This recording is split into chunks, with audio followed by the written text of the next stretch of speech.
Another late night passage. Well, Not what time really. did we wake up this morning? About 1:30? Yeah, you did. Yeah, we took off out of Avila Beach. Point, what is that? Port San Luis. We left at 3:30. It's 4 a.m. now. No wind. Swell on our rear quarter. And we're planning on going around Point Conception today. So, Santa Barbara, here we come. yeah. The anchorage was pitch black.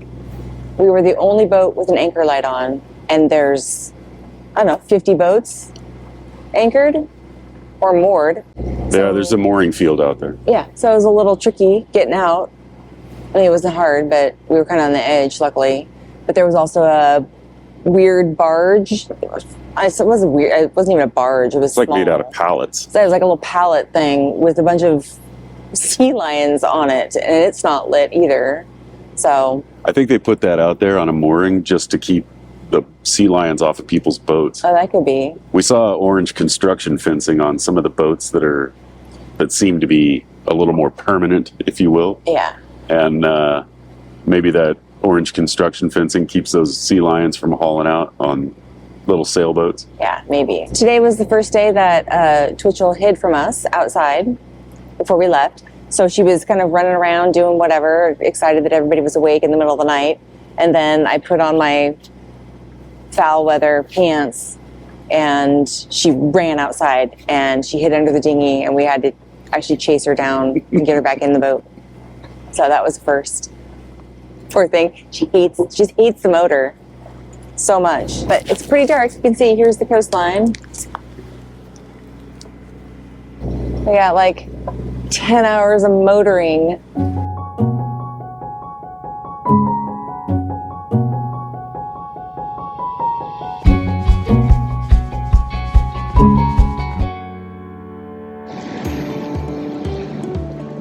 Great.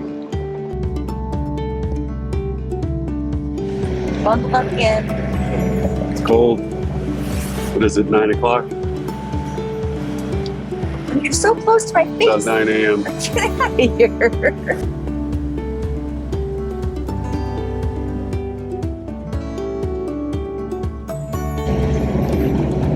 Platform Irene.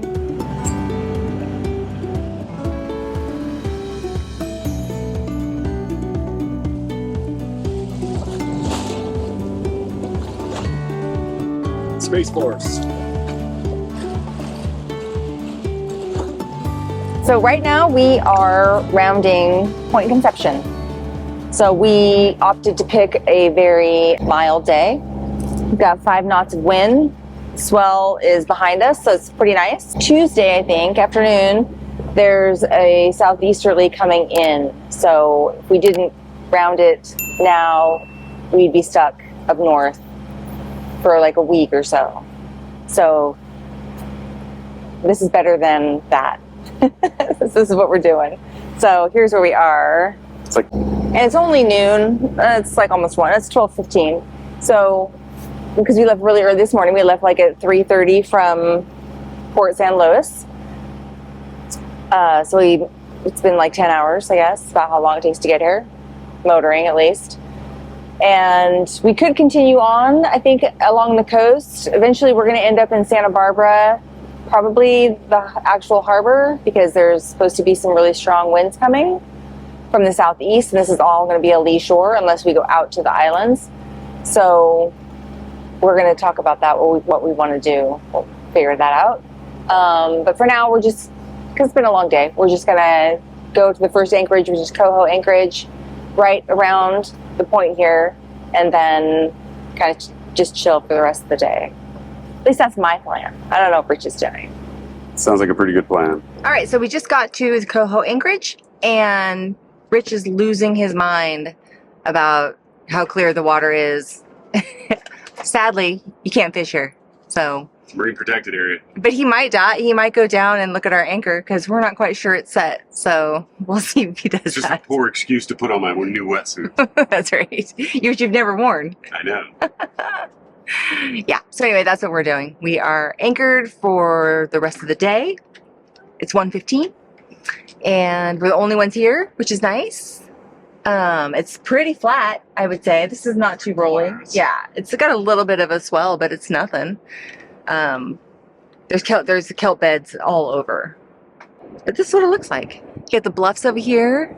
There's a couple of moorings here that are like industrial for barges and stuff. They're loaded with seals or sea lions. Giant container ship going by. There's one out there too. Yeah, this is a pretty... Well, first, wait.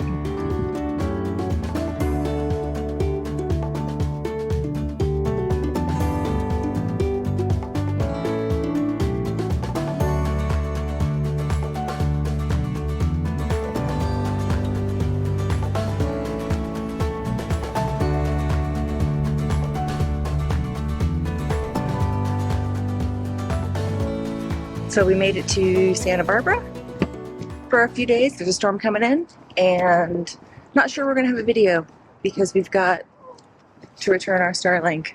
So this might be all you get this week. This is State Street. It's kind of the main drag. And we stopped at this place called Oat Bakery. And we got some of these Heige buns. Walnut, date, and cinnamon. Oh my god. So good. I wish I gotten more. Mm-hmm. So we're just walking back to the marina, and Rich stopped at the restroom, and I was just looking at some billboard, signboard, whatever, and I hear SPRO, and some guy recognized us from our channel. It's just the first time that's happened, I guess. Yeah. At least here. I mean, we've had it at Al Harbor. Yeah. Anyway, that's kind of funny. So his name's Norman. He's on North Sea 27. North Sea 27 from Bodega Bay with another friend of his. I guess it's actually his friend's boat. And their channel is Sailing Vessel Mig, M-I-G. Yeah. So. Shout out. Yeah, maybe we'll link down to it. Check out their channel. All right. We're kind of just... Awestruck is really weird. It's really weird. All right, so what I originally thought was a good idea for a flag halyard didn't turn out to be such a great idea. As we were sailing down, we were having problems with this thing. The topping lift would get wrapped around the block up there, up 2/3 up on the backstay.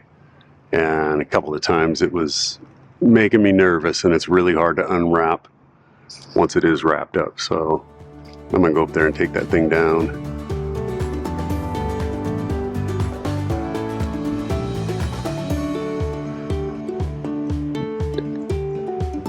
All right, so this is the culprit, and it worked for a while, but not so great anymore. Yeah, I think we made a good call sitting it out in Santa Barbara Harbor as opposed to being out in the islands this next couple of days. It is exploding over the seawall.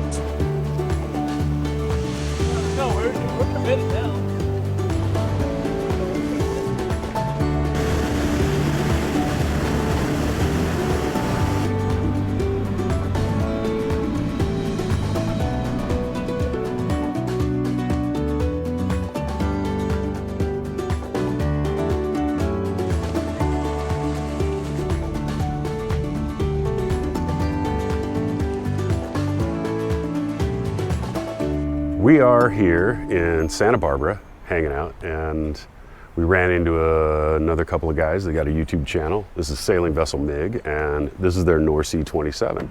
And they brought it down from Washington, Port Angeles. Yeah, well, originally Anacortes, Blaine. Yeah, we put the boat in the water in Blaine, but I'm from Anacortes. All right. This is Topher and Norman, and they are on Sailing Vessel Mig. All right.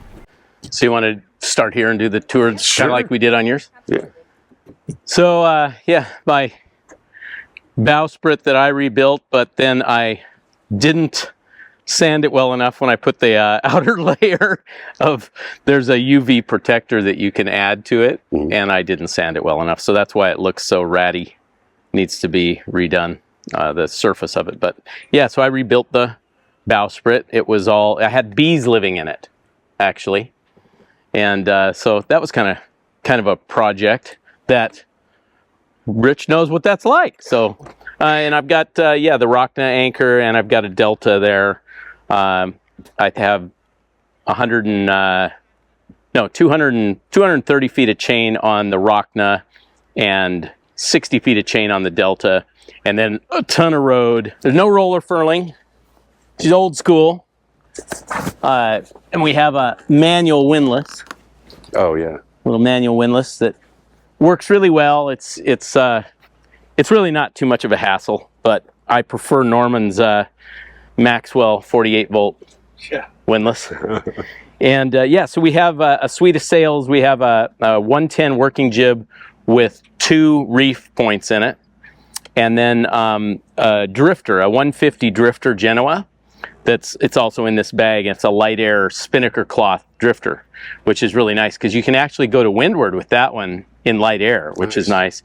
And then we've got an ASIM, big green ASIM spinnaker, and a storm jib that we use a lot because this little boat, she gets overpowered really quickly, way quicker than people would be used to. The dinghy is a Zodiac Hypalon dinghy with a high pressure floor so that you can, you know, any kind of hard dinghy or hard shelled rib would be, obviously I got to work up here. So life rafts under there in that dry bag. Starlink. My Starlink is in a Star Mount Systems mount that I cut up my Starlink and put it into this. And it mounts permanently right there when we're, well, not permanently, but when we're underway, it mounts right into this little area right there on the companionway cover. It works really well when the conditions are right there. You don't have to move it, but generally you have to take it out and move it around to where you've got enough open sky to get a good signal. Yeah, that's the thing on a little boat like this is you just don't have enough space. My first video that I made on my channel, I was really kind of condescending, and because on Wandering Dolphin we prided ourselves in not having anything on the deck ever, and I was like, I don't believe in having anything on the deck. Yeah. Eat my words. Just isn't room. You know, you've got 2 people sailing around the world on this little guy. So it's got the Furuno watch, first watch radar, which is all wireless, which is really cool. It works great. That's and awesome. You don't have to, you know, there's no wires other than power. Powers run up to it. Those little spreader lights are super bright, and they're just Jeep lights that I got on Amazon. I think they're 20 bucks each, so 40 bucks. They light this whole thing up really, really well. I did put very good nav lights. I believe in really good nav lights. So I've got the Hella Marine nav lights that are way overpriced, but I spent a lot of time offshore on other boats that did not have good nav lights, and why? You know, these are vacuum sealed. They'll never, we had them on Wandering Dolphin. They lasted for 15 years. Oh yeah, put the mast steps on. Oh, nice. Yeah, and you know, we still use a harness and a bosun chair to go up there generally. Yeah. Not always. You scramble up there with no tether? No, I would never do that. Yes. Yes, I do. Yes, I do. I get that sometimes. Occasionally. Yeah, and we got the little pin rails, which I really like. I like those. Super nice. And we lashed everything on here. All of our sails are tan bark sails, which I like. But apparently the good sails aren't tan bark if you get new sails. Precision, anyway, says you can't get the really good fabric in tan bark. So the next suite of sails probably won't be tan bark. But all the canvas was done here up in Alameda, actually. So these all clip off, so you have ice and glass underneath. But I restitched them myself. They were all the stitching was coming off, and I changed a few little things on them. And I added the extra bar here, handle, and on the inside as well. So it had these two, one on each side, but it didn't have this one. And I use this a lot. It's so small that this boat just, well, yeah. she rolls. It takes some getting used to. So, and then we have 4 solar panels on the rails. They fold up and down, but we almost never, actually, I don't think we ever fold them down. All of those are for the 12-volt bank. I've got 280 watts of 12-volt solar to the 12-volt bank, which is 2 lithium phosphate 100 amp hour batteries. So it's 200 amp hours for the house bank of lithium phosphate battle-borne batteries. And then those go just to that. And then my little arch that we built right there has 3 24-volt panels up there, and they're wired in series together for the 48-volt bank. And the reason we have a 48-volt bank is we got rid of the diesel motor, and we have an electric motor, an electric yacht QT10 electric motor. I do not try to convince everybody that they should go electric. I'm not. That's not what. I didn't do that because I thought electric was superior. I knew that because I lived on a boat for so long that I don't use the motor unless I'm coming in and out of ports generally. And we're circumnavigating on this little boat, so we're going to spend a lot of time offshore. And offshore, you're going to run out of diesel. I never run out of solar. Eventually, I can charge up my 48-volt bank out there if I need to. So I used to have a Honda, but I changed to the Champion one because it also runs off of propane, and I've got 2 propane tanks here. I also have induction cooktop and an air fryer, so I don't have to just use propane for cooking. I have the propane stove and oven as well, but I can also plug this generator into propane, and it gives me an extra about 7 hours probably of time with the generator running. And here's the thing, when the generator's running, we can motor and still put amps into our 48-volt bank. So we can basically motor at 3 knots, and considering that the actual cruising speed of this boat is 4 to 4.5 knots, you're not actually giving up a lot of speed, and you're still putting in 3-4 amps into the 48-volt bank at 48 volts. And we have a DC to DC charger, so we can also run all of our 12-volt stuff at the same time when we're running this. So it's kind of nice. I mean, it's noisy though. It's really noisy. It's like, we laugh. It sounds like you're running your boat with a lawnmower. This is pretty cool. It looks like it's kind of rickety, but it's actually not. And if you doubt that, watch my video of us in the gale offshore. It's amazing. We got knocked down. These things drug in the water. This popped right up. I'm intending to, when I get somewhere that has cheap welding, I'm going to have them weld these little Tinker Toy fittings together. So I think that'll help a lot. But yeah, it's a pretty good little arch deal. We got to monitor wind vane. Everything works. But yeah, we'll use it on long offshore passages. We could use it all the time, but we're lazy. You have a tiller pilot. Yeah, the tiller pilot's just so easy. We just throw it on, and it's just simple. But I do like this. I have a little cushion that I put here, and I sit here. Oh, nice. And if you really just add one more brace across the back, I've got a strap, one of those backpack shoulder straps that I'm putting across there. Nice. It's nice though. This is my favorite spot. All the chain plates needed to be replaced, and so I fabricated them myself out of bronze. I got the bronze from Online Metals, and then I shaped them, and I used a home grinder, with the grinder wheel, and then it also had a metal brush wheel, the ones, one on each side, and I used the brush to clean up the bronze, and it got all I didn't even think of it. It gets really hot. The bronze gets hot, super hot as you're doing that, and all the little pieces from the wire wheel kind of embed themselves in the outside of the bronze. So now my nice bronze chain plates look like rusty metal chain plates until that rust all wears off, which it will. But it's frustrating because it was so pretty, and now they're all rusty. Yeah. I added these little boxes for the water. We've only got 2 water tanks, 20-gallon water tanks on each side down in the aft cabin. So I added these little boxes to put these 6-gallon water tanks here. And then we've got 2 5-gallon fuel tanks for gasoline up on the deck right up there.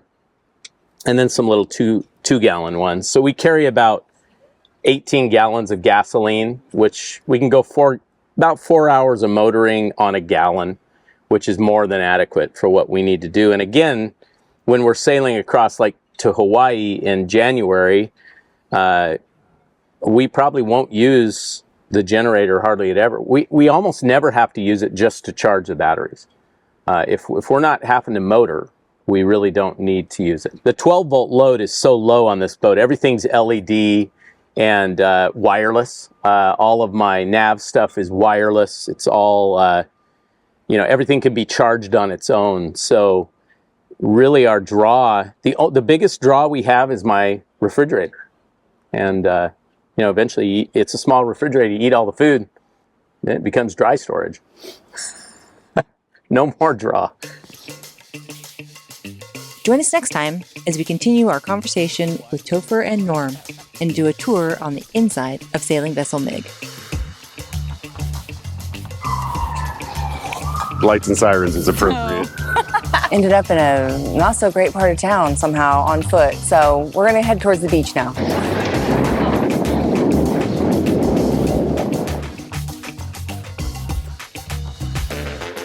Like those other YouTube channels. You're like right in your grill. Like this close. Today I'm having a little self-introspective, thinking about the life choices I've made, high highs and low lows and all that. The cruising life, cry face, drama.